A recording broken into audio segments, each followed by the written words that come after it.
화면 공유하고 이어서 시작하겠습니다. 네. 자, 1교시 때는 제가 이 랭크 사용하는 방법에 대해서 계속 했죠. if를 쓸 수도 있고 choos를 쓸 수도 있고 경우에 따라서는 다른 함수를 써서 표현할 수도 있어요. 근데 어떻게 하면 내가 가장 최적의 수식을 표현할 수 있을지. 근데 이제 그걸 하기 전에 첫 번째로 하셔야 될 거는 어떻게 하면 내가 얘네들을 다 능숙하게 쓸 수 있을지. 그죠? choose와 rank도 이렇게 써볼 수도 있고 if와 rank를 써볼 수도 있고 if error를 추가해서 써볼 수도 있고 다양한 상황을 이제 좀 연습을 해서 훈련을 좀 하는 과정이 자격증을 준비하는 과정이다라고 생각을 하면 되고요. 말 그대로 실무는 정말 야생이잖아요. 야생. 그죠? 뭐 쉬운 게 나올 수도 있지만 더 어려운 더 복잡한 조건들을 요하는 경우도 충분히 있을 수 있으니까요. 이런 자격증이나 기초 과정은 더 훈련하는 과정이다라고 생각하시면 될 것 같아요. 자, 2번 보겠습니다. 원시 번호, 원서 번호네. 원서 번호의 왼쪽에서 첫 번째 문자와 요 표 있죠. 학과 코드에 대한 학과명 표를 참조해서 지원 학과를 표시하라 그랬고요. 단 오류 발생 시 지원 학과에 코드 오류라는 말을 대신해서 써라. 그러니까 그냥 우리가 H로고만 가지고 이 학과명을 계산을 하면 SNM이 있네요. SNM. 근데 여기 A가 있잖아요. 이 A 코드는 못 찾겠죠. 그러면은 에러가 발생하겠죠. 그 에러가 날 자리에 다른 말로 에러가 나면은 보기가 안 좋으니까 코드 오류 이런 말로 대신 나타나게 해라. 그걸 처리하기 위해서 if 에러를 쓰는 거예요. 에러가 날 수도 있고 안 날 수도 있는데 에러가 나면 이렇게 해라 그 말입니다. 그러면 일단 최종적으로 우리는 어떤 계산 결과가 에러가 날 수도 있으니까 에러가 나면 어떻게 하겠다. if 에러를 먼저 쓰셔야 되는 거예요. if 에러를 먼저 쓰고 여기다가 이제 우리가 아는 hlookup의 left를 이용해서 계산을 하시면 되는 거고요. 그다음에 value if error는 이 값이 에러이면 할 것은 코드 오류니까 여기다가는 일단은 코드 오류 이렇게 적어놔도 될 것 같아요. 자, value에다가 이 표를 참조할 거잖아요. 그래서 hlookup 들어갑니다.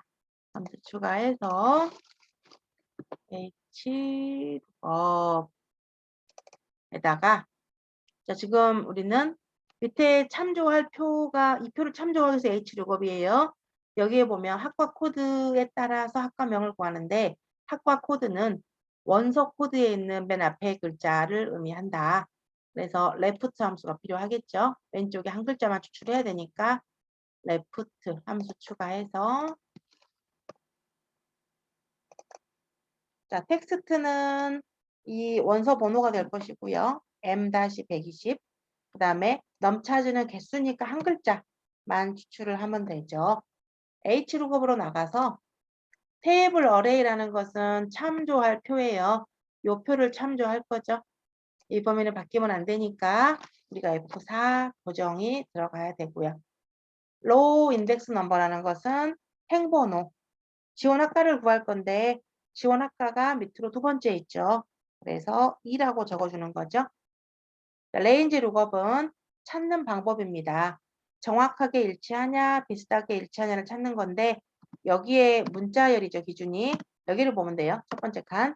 그러면 문자니까 정확하게 일치해야 된다. 그래서 0 적어주죠. 이제 이 if로 나가면 이제 이 값이 계산이 되면은 계산이 될 것이고 값이 에러가 나면 코드 오류라는 말로 대신 나오게 하는 것을 if 에러 함수라고 하고요. 쭉 채우기 해보면 이런 식으로 이렇게 나오게 되죠.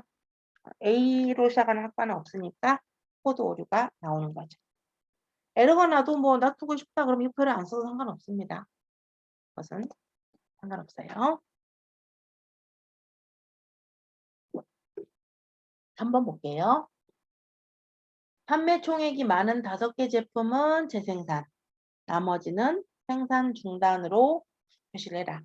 그러면 5개 if와 라지를 쓰라 그랬는데요. 판매 총액 중에서 5번째로 큰 것까지는 재생산으로 하고 나머지는 뭐 예를 들어서 그 중단하라 그랬죠.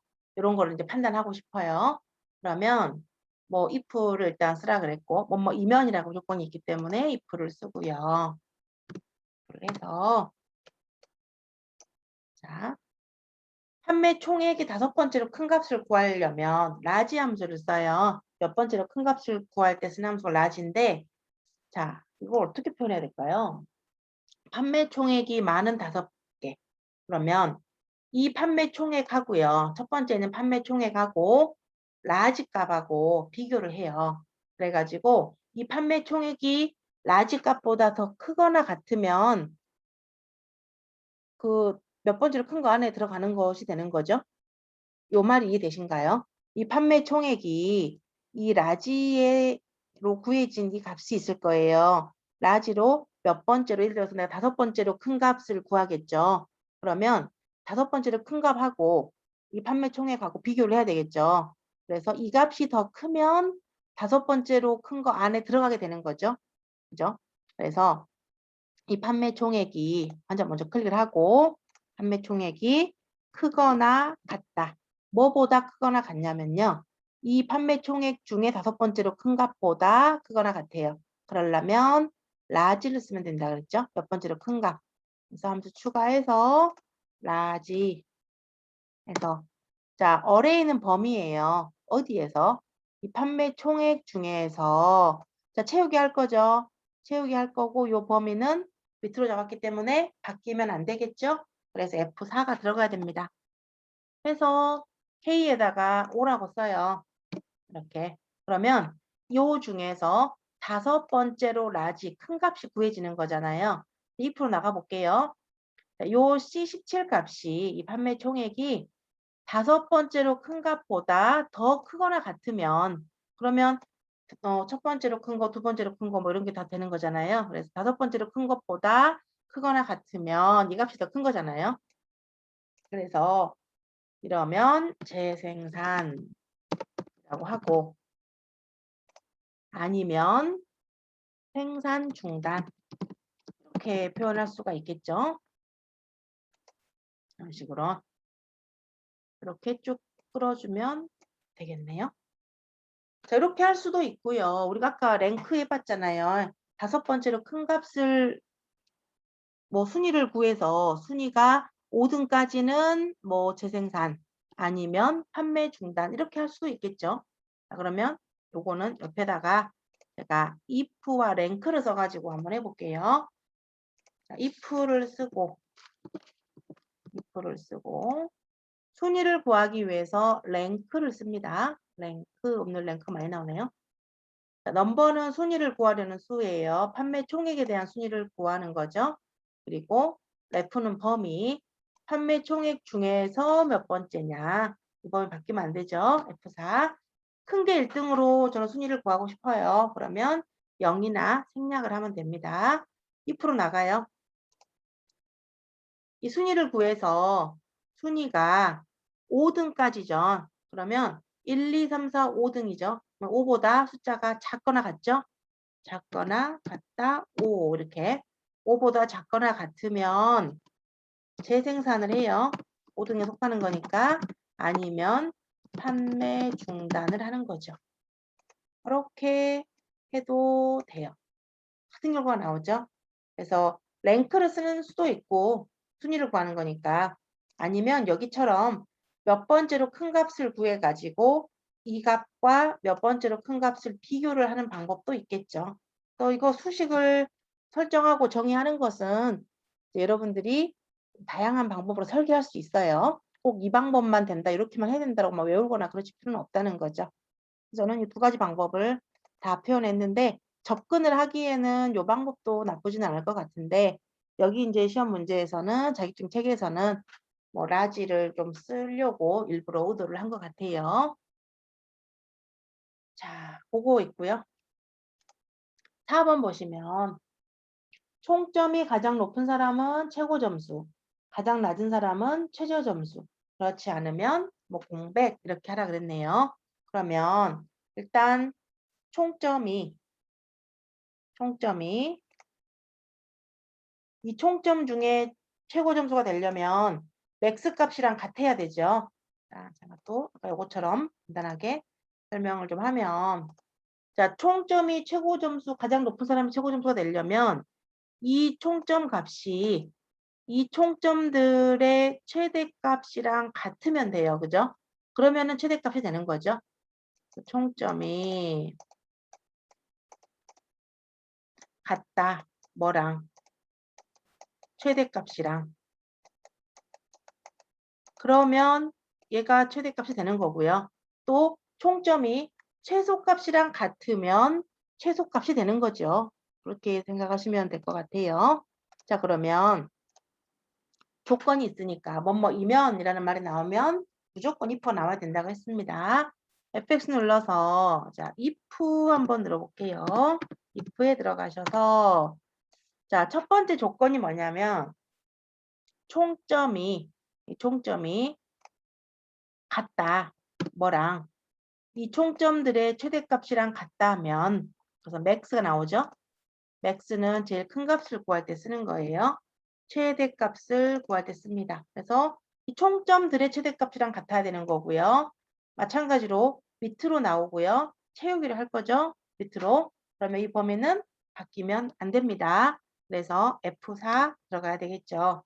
자, max의 역할은 이게 다예요. 2% 나갑니다. 자, 이 첫 번째 값이 얘는 밑으로 한 칸씩 비교가 되면서 내려갈 거니까 고정 안 해야 되겠고요. 최대값은 바뀌면 안 되니까 고정을 해준 거예요. 그래서 첫 번째 값이 최대값이랑 같다면 우리는 최고 점수라고 써요. 최고 점수라고 쓰고 자, 아니면 딱 커서를 내려놓습니다.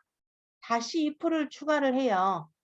if를 또 추가해서 이번에는 또 총점이 같다. 최저 점수가 되려면 뭐랑 같으면 될까요? 최소값이랑 같으면 되겠죠. 그래서 같다, 뭐랑 민 값이랑 같으면 돼요. 민이 최소값이니까. 다음 주 추가해서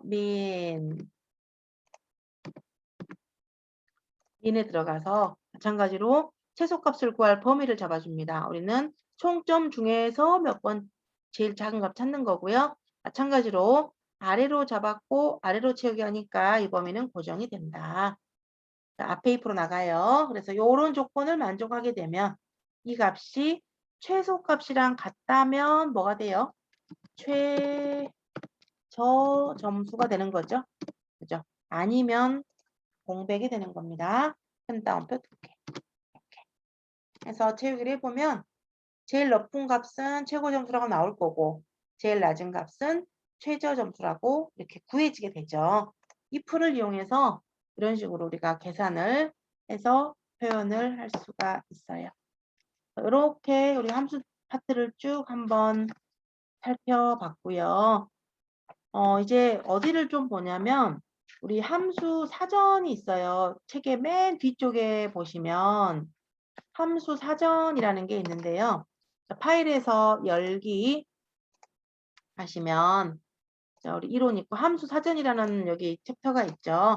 함수 사전에 들어가 보시면 함수가 이렇게 좀 분류별로 좀 연습을 할 수 있게 예제가 나와 있어요. 제가 보고 좀 풀만한 문제들 좀 알아두셨으면 꼭 좋겠다 싶은 것들 날짜 시간부터 한번 남은 시간에 좀 몇 개만 한번 짚어드리겠습니다. 모든 걸 다 풀어드리지는 못하고 일단 좀 괜찮은 문제들, 좀 이런 문제는 좀 사용하실 것 같다 하는 것만 제가 한번 보여드려 볼게요. 시 있어요. 아우어 예제를 좀 보겠습니다. 이런 계산은 우리가 할 수 있을 것 같아요. 출발 시간과 도착 시간의 차이를 구해요. 그래가지고 그 분단위는 빼고 시간당 4,000원으로만 계산을 하고 싶네요. 그래서 우리가 도착 시간이 11시고 출발 시간이 9시니까 2시간이죠. 뒤에 분단위는 계산하지 않는다 그랬어요. 그러면 시간 값에서 시간만 추출을 하면 그 2시간이 나오겠죠. 거기다가 곱하기 4,000을 하면 될 것 같아요. 그러면 어떤 시간 값에서 시간만 추출을 할 때 우리가 쓰는 함수가 hour 함수죠. hour라는 함수를 쓰게 되면요. hour는 어떤 시값을 계산하는 함수예요. 확인을 하고 시리얼 넘버에다가 이 도착 시간의 시값만 추출을 합니다. 확인을 해요. hour는 이게 역할이 요게 다죠. 시값만 추출하는 거예요. 거기서 빼기를 합니다. 빼기. 여기 도착 시간의 시를 빼주면 되는 거죠. 그러면 또 한 번 hour를 써요. 그래서 출발 시간을 또 찍어주고 그러고 확인을 하면 11 빼기 9가 나오니까 2가 나오죠. 2시간이 구해진 거예요. 여기다가 4,000원을 곱하고 싶어요. 그러면 곱하기 4,000을 하면 이상한 결과가 나오죠. 요금이 마이너스 35,000원이 나와요. 좀 이상하죠. 뭐가 문제일까요? 지금 시간에서 시간을 빼서 곱하기 4,000을 했는데 자, 연산의 순서가 있어요. 연산에는 어떤 순서가 있냐면 더하기 빼기보다 곱하기 나누기를 먼저 합니다. 그렇기 때문에 여기를 괄호로 hour를 가로로 묶어주지 않으면 이 계산이 먼저 되는 거예요. 요 곱하기를 먼저 해버려요. 그러니까 이걸 먼저 계산을 해서 요 값에서 빼게 되니까 마이너스가 이상한 값이 나오는 거고요. 이거를 괄호로 묶어줘요. 괄호로 한번 해주고 여기도 괄호를 닫아줘요. 그러면 우리가 괄호로 묶는다는 것은 딱 명시를 하는 거잖아요. 제가 명시적으로 요거 먼저 하겠어 라고 계산을 설정하는 거예요. 그래서 이거 빼기 먼저 할 거니까 괄호로 한번 묶어주고 거기다가 나온 결과에다가 4,000을 곱해 주시면 요금이 나타나게 되죠.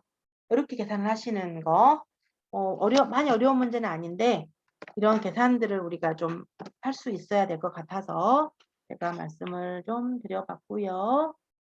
나머지는 이제 함수 마법사, 함수 책 보면서 따라서 충분히 하실 수 있을 것 같고요. 11번을 보겠습니다. 시트를 조금 이동을 하시면 위크데이 예제가 있어요. 위크데이 예제. 자, 생년월일을 갖다가 생년월일을 이용해서 요일을 계산하는 건데요. 얘는 추주와 위크데이를 쓰라고 했네요. 추주와 위크데이를 써서 일단 이 사람이 몇 월인지 이거를 나타내는 건데요. 생년월일이라기보다는 그냥 이 날짜가 예를 들어서 그냥 출근한 날짜라고 가정을 할게요.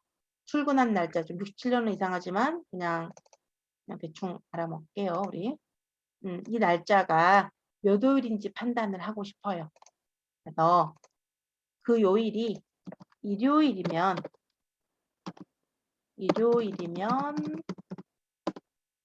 예를 들어서 뭐 수당을 10만 원을 주겠다. 이렇게 수당 10만 원 지급. 이거 생년월일인데 생년월일이 아니고 우리는 뭘로 본다? 그냥 그 날짜로 볼게요. 출근한 날짜로 계산을 하겠습니다. 그러면 일요일인지 아닌지 이걸 계산을 하려면 뭘 알아야 되나요? 이 날짜에 대해서 요일 번호를 알아야 되겠죠. 요일 번호를 알아서 요일 번호가 일단 나와야 될 것 같아요. 자, 일단은 위크데이 함수를 한번 써볼게요. 위크데이 함수를 써보면 날짜에 대한 요일 번호를 구하는 거죠. 일정 날짜의 요일을 나타내는 1부터 7까지의 수를 구하는 거예요. 그 숫자가 나타나는 거예요. 자, 생년월일 찍어주고 일단 기본적으로 1번 타입을 써볼게요. 이렇게 하면 7이 나오죠. 그죠?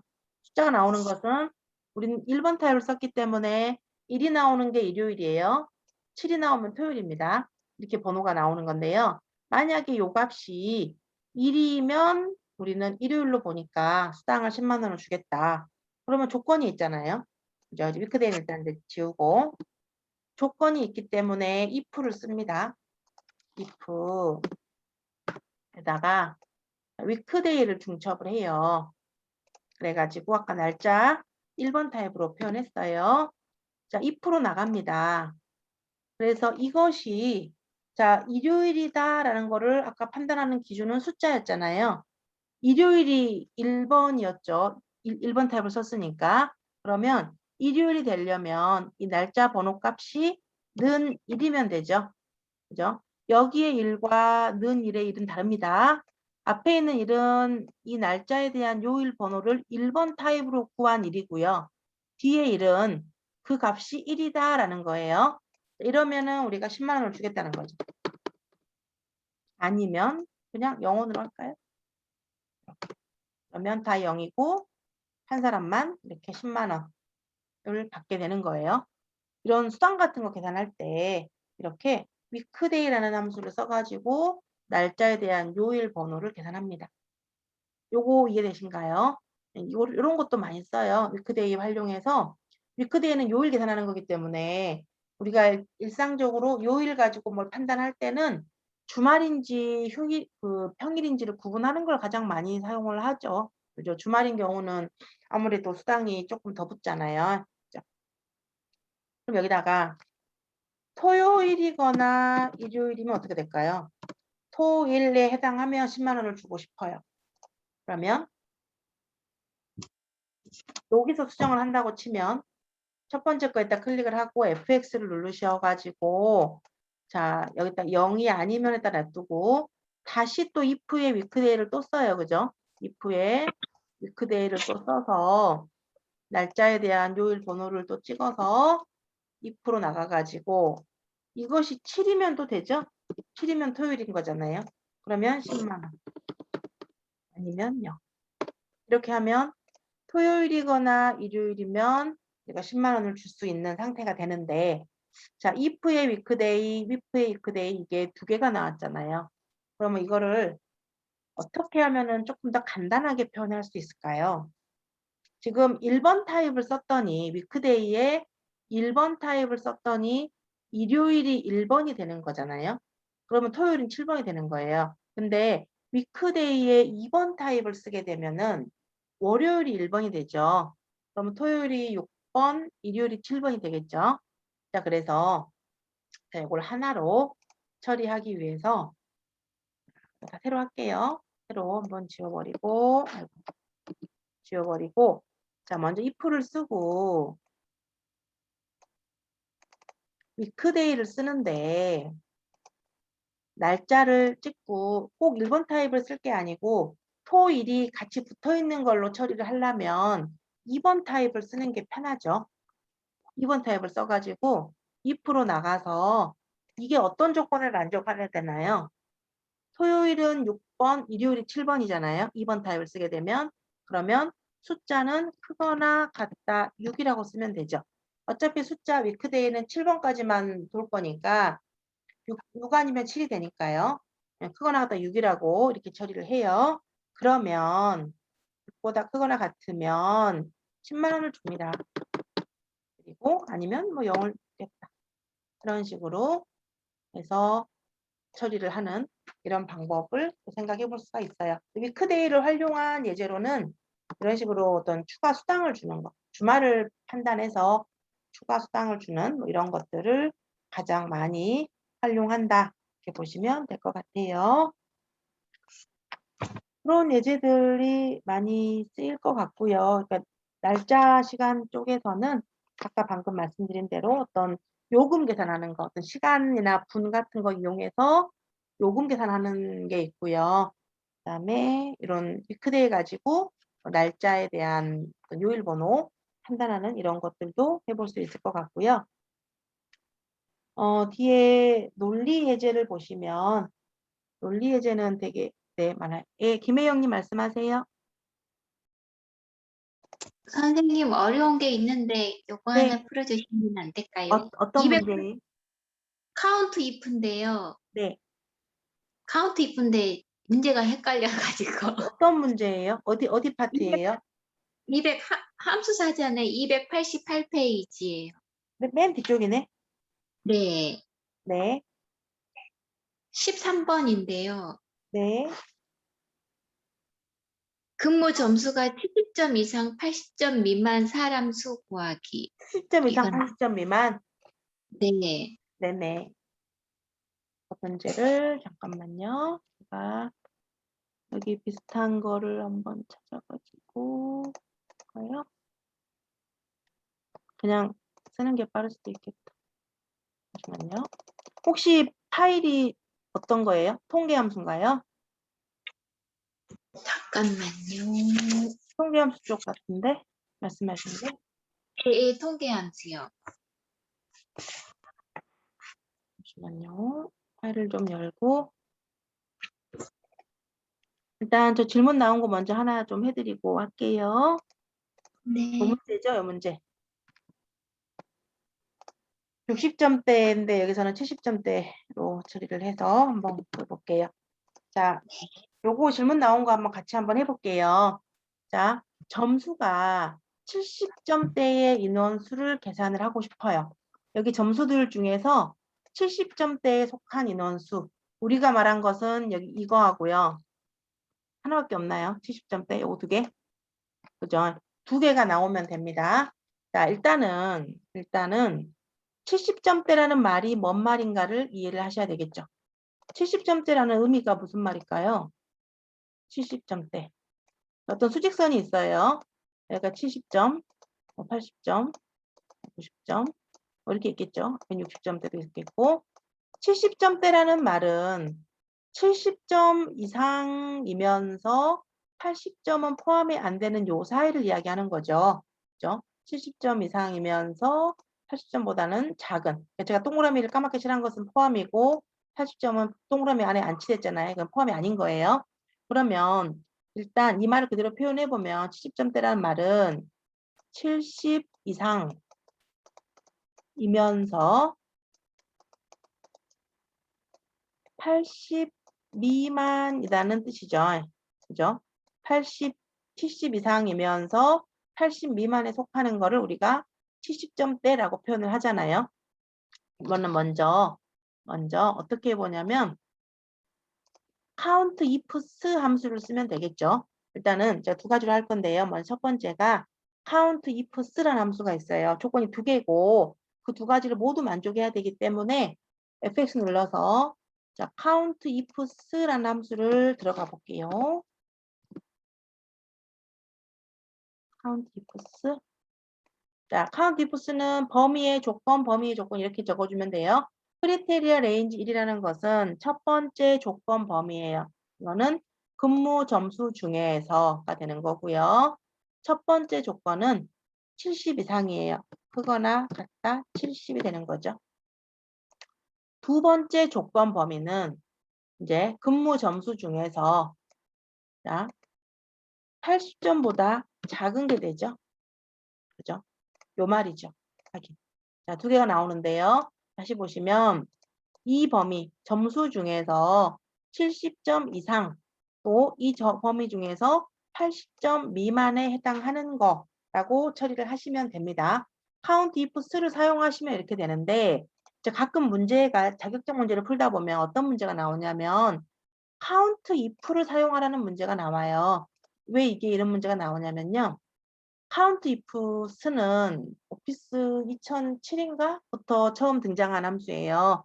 지금은 2007도 뭐 하위 버전에 속하지만은 커말이 오피스 2000, 오피스 뭐 97, 뭐 이때부터 시작을 했기 때문에 오피스 2007은 굉장히 상위 버전이거든요. 그럼 count ifs 함수가 없었단 말이에요. 그럴 때 요 사이 값을 구하는 문제로 많이 나왔던 그런 유형이 count if를 이용해서 구하시는 건데요. 다시 수직선을 보면 70, 80, 90 이렇게 있다고 해요. 자, 70점 이상을 먼저 구합니다. count if를 쓰게 되면은 조건이 하나밖에 안 돼요. 두 개를 처리할 수가 없죠. count ifs를 갖고 하면 한 번에 처리할 수 있지만 count if를 갖고는 안 됩니다. 그래서 하나의 조건만 되니까 일단 70점 이상을 다 구해요. 크거나 같다 70을 조건을 줘요. 그러면 70 이상이 다 나오죠. 이렇게. 다 나오는데 우리가 원하는 데는 어디예요? 여기만 우리는 구하고 싶잖아요. 그죠? 70점 이상이면서 80점보다는 안 되는 요 사이만 구하고 싶은 거예요. 그러면 여기서 빼기를 해야 돼요. 뭘 빼버릴까요? 80점부터 포함해서 그거보다 더 크거나 같은 부분을 빼버려요. 그러면 남는 부분은 이쪽 부분이 남게 되겠죠. 그래서 자, count if를 이용해서 계산을 할 때는 70점 이상을 먼저 다 구해서 전부 다 구해가지고 80점 이상인 부분을 빼버리게 되면 남는 부분은 이쪽이라는 거예요. 그래서 크거나 같다 80을 빼버리면 돼요. 70점대라면. 만약에 60점대라고 한다면 크거나 같다 60을 해가지고 크거나 같다 70을 빼면 됩니다. 70점도 포함해서 빼줘야 되겠죠. 그죠? 혹시 이 부분 이해되실까요? 자, 그러면 count if를 갖고 한번 해볼게요. ifs 말고 count if 함수를 이용해서 보면은 봐보시면은 범위의 조건 하나밖에 안 되잖아요. range는 범위, 근무 점수 중에서 첫 번째 조건은 크거나 같다 70이에요. 엔터. 이렇게 하면 5개가 나오죠. 70 이상인 게 다 나온 거예요. 그 중에서 우리는 빼버려요. 빼기. 뭘 빼냐면 다시 한번 count if를 써서 똑같은 범위에서 80 이상 크거나 같다 80 이상을 빼버리게 되면 여기하고 요 사이 숫자 안에 있는 값만 계산이 돼서 나타나게 되겠죠. 이렇게 푸시면 됩니다. 혹시 이해되실까요? 매형님 이해되셨어요? 네, 선생님, 그거는 이해했는데, 네. 교재에 보면 또 다른 방식이 있어서 거꾸로 써놓은 거예요. 상관없어요. 어떻게 쓰셔도 상관없고, 그 그래요? 저는 작은 수 이상인 거에서 큰 수 이상을 뺐는데, 또 부동을 거꾸로 네. 생각하면 또 큰 수 이하에서 작은 수 이하를 빼는 방법도 있겠죠. 아, 그러면 그냥 이렇게 하는 게 더 맞을 것 같아요. 요 방법이 좀 더 쉬울 수가 있을 것 같아요. 우리는 이상을 생각하는 게 좀 더 쉬울 수가 있을 것 같아요. 네, 네, 요거 이렇게 하는 방법도 있고, count if 쓰를 쓰시면, if 쓰를 쓸 때는 내가 원하는 말 그대로 표현하시면 돼요. 70 이상, 80 미만을 구하는 거니까. if 쓰는 그대로 표현하시고, count if에서는 작은 수 이상에서 큰 수 이상을 빼버리면 되는데, 여기서 주의할 점은 부등호가 같은 방향으로 같이 가야 된다는 거. 그래야 내가 남는 부분은 그 부분이 남게 된다는 거. 여기 부분만 이해하시면 될 것 같습니다. 다른 네. 질문 또 있으시면은 다른 분들 질문하셔도 되세요. 문제 풀어보시다가 이런 문제는 조금 어렵다라는 거, 이런 문제 있으면 질문을 하시면 될 것 같고요. 있으시면은 제가 보고 좀 풀어보셔야 될 문제들 한번 쭉 볼게요. 논리함수 쪽에서요. 파일에서 열기 하시면 논리 있습니다. if 함수는 예제가 워낙에 다양하니까 많이 해보셔야 되는데요. 여기 네 번째 거 세금 계산하는 걸 한번 볼게요. 그러니까 예제 하나를 하더라도 그래도 조금 내가 실생활에 쓸 수 있을 만한 뭐 이런 예제를 해보면 좀 더 좋을 것 같아서 세금은 어떻게 구할 거냐면 근무 년수가 10년 이상이면 소득액 곱하기 20%. 이제 곱하기라고 이렇게 나올 수도 있겠지만요. 소득액의 20%라고 나올 수도 있어요. 이거는 곱하기를 의미합니다. 자, 5 이상 10 미만이면 소득액의 10%, 15%, 5 미만이면 소득액의 8% 계산을 하려고 해요. 그러면 fx 눌러서 조건이니까 if를 써야 되겠죠. if를 쓰고 조건이 근무 년수가 10년 이상이면 그랬어요. 그러면 근무 년수 값을 클릭을 해주시고 이것이 크거나 같다 10 이상이면 우리는 소득액 곱하기 20%예요. 소득액을 찍어주고 곱하기 20% 이렇게 0.2라고 적으셔도 됩니다. 자, 아니면에다 커서를 내려놓고요.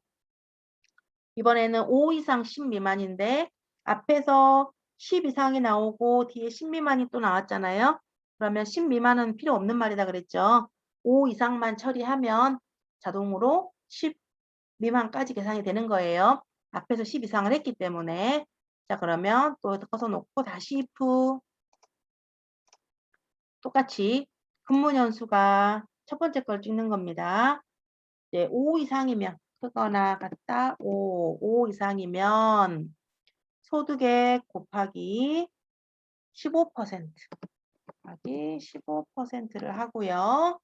아니면 마지막은 뭐 소득액 곱하기 8%. 8% 0.08로 쓰셔도 돼요.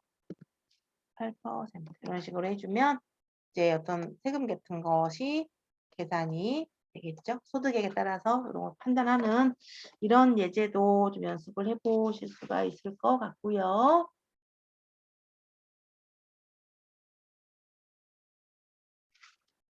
그다음에 쭉 넘겨서 데이터베이스 예제는 놔두고요. 제가 봤던 꼭 설명해드리고 싶었던 예제 하나가 수학 삼각 함수 있어요. 그거 하기 전에 이거 한번 볼까요? 문자열 함수에서요. 파일에서 열기에서 문자열 함수 보시면 맨 끝에 있는 우리 서치 예제를 좀 볼까요? 파인드도 같습니다. 서치나 파인드 뭐 아무거나 똑같은 식으로 쓰시면 되고요. 저는 여기에 회사명을 추출할 건데 회사명은 이렇게가 회사명이에요. 뒤에 홈페이지 주소 사이 앞에 있는 요 한글로 되어 있는 것을 회사명으로 보고요. 요걸 추출을 하려고 해요. 한 칸 띄어져 있죠. 공백의 위치를 찾아서 그 앞에까지 나타나게 하면 되고요. 앞에 문제 같은 경우는 여기는 쉼표로 했어요. 듀크레이 컴마 이렇게 되어 있죠. 컴마를 찾으면 되고 요 문제 같은 경우는 뭐 공백을 찾으시면 되는 거예요. 공백을 찾아서 공백 앞에까지 나타나게 하면 됩니다. 자, 요거 문제는 레프트나 뭐 미드나 아무거나 가능한데요. 저희 레프트 갖고 해볼게요. 일단은 왼쪽에서부터 어떤 문자를 추출하려 그래요.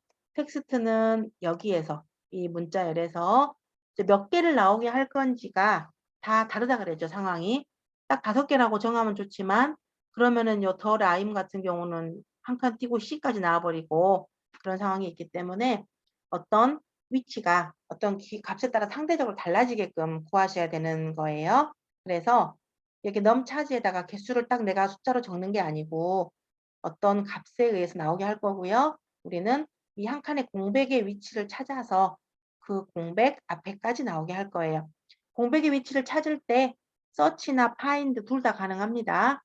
그러니까 영문자의 대소문자 구분 여부만 다르고 서치든 파인드든 똑같다 그랬죠. 저는 서치로 한번 해보겠습니다. 자, 찾으려는 텍스트는 공백이죠. 스페이스바 한 칸 넣어주시면 돼요.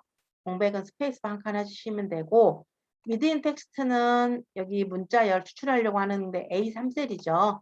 A3에서 한 칸의 공백의 위치를 찾았어요. 그러면 공백이 6번째에 있다라고 위치가 나오죠. 레프트로 나가 볼게요. 그러면 여기에가 보니까 결과가 나오잖아요. 달콤한 정원 한 칸 띄고까지 나오죠. 우리는 한 칸 띄고는 필요가 없고 문자열만 나타나게 할 거니까 이 나온 결과에서 마이너스 1을 해주면 된다는 거. 이렇게 찾으시면 회사명이 구해지는 거예요. 특정 위치를 어떤 그 문자열을 기준으로 어떤 문자열을 찾아서 몇 번째에 있는가를 찾아주는 그럴 때 쓰는 함수가 이 서치나 파인드 함수라는 거고요. 수학과 상각함수에서 별개 하셔가지고 여기 첫 번째에 나온 재고 누계를 한번 구해보겠습니다. 이 문제를 좀 해보고 싶어가지고 제가 여기까지 왔는데요. 자, 누계라는 게 뭘까요? 누적 합계죠. 누계라고 하는 것은 누적된 합계를 말해요. 여기에는 재고 수량에 대한 누계를 구할 때 83이죠. 첫 번째는 83이에요. 두 번째는 이 83과 723 두 개가 더해진 값이 여기에 나오죠. 여기다가는요. 여기서부터 이렇게 더해진 값이 나오고요. 여기다가는 여기서부터 이렇게 더해진 값이 나오죠. 자, 요거 혹시 어떻게 구해야 될까요? 두 개를 구하고 싶어요. 누적이 된 합계를 표현을 하고 싶습니다. 합계를 구하는 거잖아요. 그러면 썸이 되겠죠. 썸.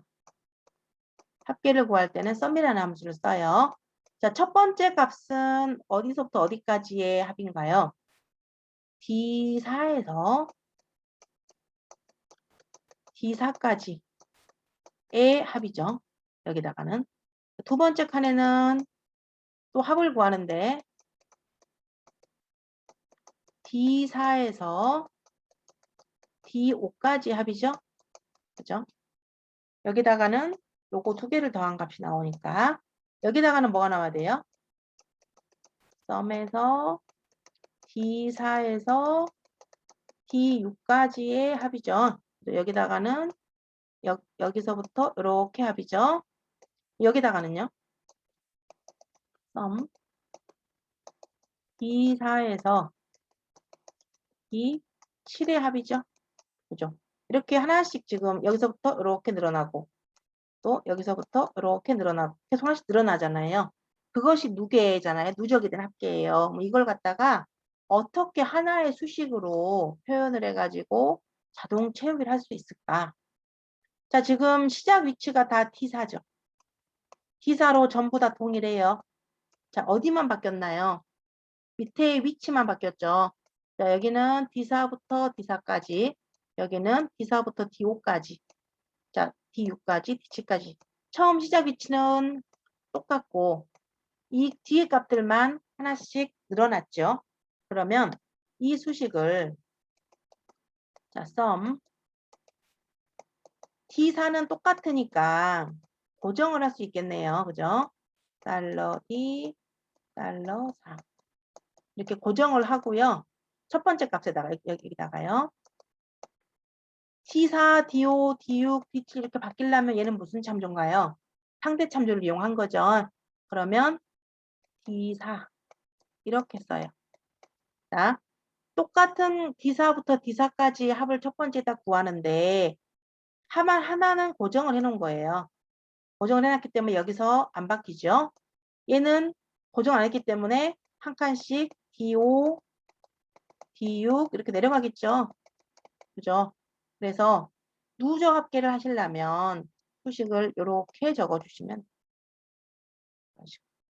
하나는 똑같은 셀을 두 번 찍어서 하나는 고정을 하고 하나는 고정을 안 하면 채우기를 하면 얘는 D4부터 D4까지 그 다음 칸은 D4부터 D5까지 플론이니까요. 연속된 범위 그 다음 D4부터 D6까지 이런 식으로 구해지는 거예요.